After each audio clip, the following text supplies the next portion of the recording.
झारखंड को प्रकृति की गोद में बसा हुआ शहर कहते हैं। यहाँ की आबो हवा सबको भाती है, लेकिन बढ़ते उद्योग व अन्य कारणों की वजह से यहाँ की हवा में भी जहर घुलता नजर आ रहा है।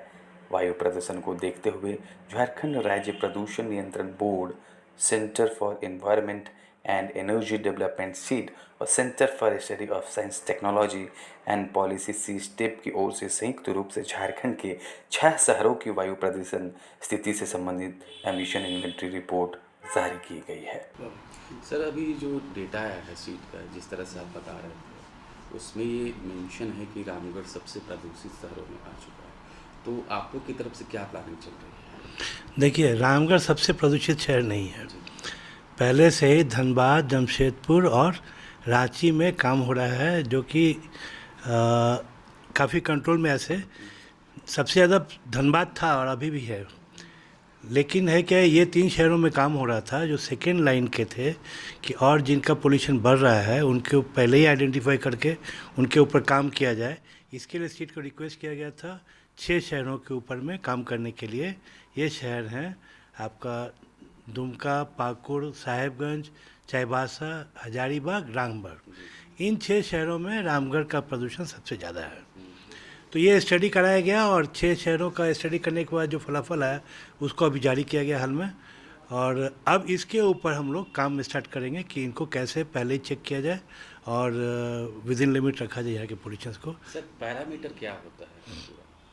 पैरामीटर देखिए, सबसे पहले PM10, PM2 पर डस्ट पार्टिकल्स का आपका सबसे ज़्यादा स्टडी रहता है। फिर आपका गैसेस वगैरह हैं जो कि आपका टॉक्सिक गैसेस हैं, उनको चेक किया जाता है।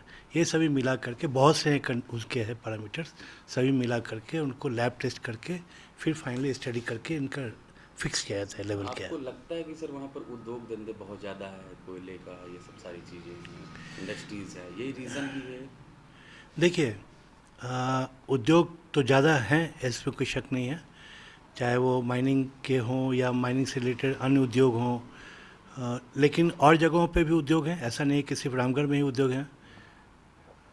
अन्य जगह पे जहाँ पे उद्योग वगैरह हैं वहाँ भी पोल्यूशन की संभावना रहती है। लेकिन कब दिक्कत होती है कि जब आप नॉर्म्स को फॉलो नहीं करते हैं।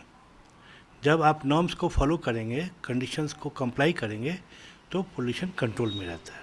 इसीलिए स्टडी कराया जाता है कि अब ये देखना है कि नॉर्म्स को फॉलो नहीं करने वाले ज़्यादा उद्योग हैं, कौन कौन उद्योग हैं, उनके ऊपर उनको टाइट किया जाए, उनको कंप्लायंट बनाया जाए। इसके अलावा और कोई कारण है तो उसके ऊपर भी काम किया जाए और अलग कुछ इंस्ट्रूमेंट्स, कुछ इक्विपमेंट्स या कुछ काम करने की ज़रूरत है, जैसे कि ग्रीनरी और बढ़ाना है। सभी कंपनीज के लिए कंडीशंस लेआउट रहते हैं और उनको कंप्लाई करना होता है। कार्रवाई नहीं होती, लापरवाही बरती जाती नहीं, कार्रवाई भी होती है, कार्रवाई भी होती रहती है। लेकिन अगर ज़्यादा पॉल्यूशन हो जाए, ज़्यादा नॉन कंप्लायंस हो, तो कार्रवाई में सख्ती लाने की आवश्यकता होती है। और इसी के लिए स्टडी और ये सतत प्रक्रिया है, लगातार इस पे बोर्ड भी काम करते रहता है और दूसरे एजेंसीज भी इस पे काम करते रहते हैं। आखिरी सवाल, अब क्या स्टेप आप लोग करने वाले हैं वहाँ पर कि और रामगढ़ प्रदूषित ना हो, बेहतर शहर के रूप में? देखिए, जो आपका रिपोर्ट जारी हुआ ना, इसमें एक्शन प्लान भी है इसमें कि कैसे इसको कंट्रोल करना है, उसके अकॉर्डिंगली काम किया जाएगा। ठीक, कैमरे के लिए परिचय सर। मैं Yatindra Kumar Das, member secretary, Jharkhand state pollution control board. Report के अनुसार पार्टिकुलेट मैटर PM का उत्सर्जन रामगढ़ में सबसे अधिक पाया गया और इसके बाद हजारीबाग, पाकुड़, साहिबगंज, चाईबासा और दुमका का स्थान आता है। हालांकि रामगढ़ की आबादी साहिबगंज और हजारीबाग की तुलना में कम है, लेकिन शहर के अंदर और आसपास बड़ी संख्या में भारी उद्योगों की उपस्थिति को एयर सेट में ज़्यादा हाई पार्टिकुलेट मैटर उत्सर्जन के लिए जिम्मेदार पाया गया। दुमका, चाईबासा और हजारीबाग में PM2.5 एमिशन के लिए परिवहन मुख्य रूप से जिम्मेदार है। साहिबगंज और पाकुड़ में PM2.5 एमिशन का कारण घरेलू क्षेत्र रहा, जबकि रामगढ़ शहर में वायु प्रदूषण में सबसे बड़ी भूमिका उद्योग क्षेत्र की पाई गई।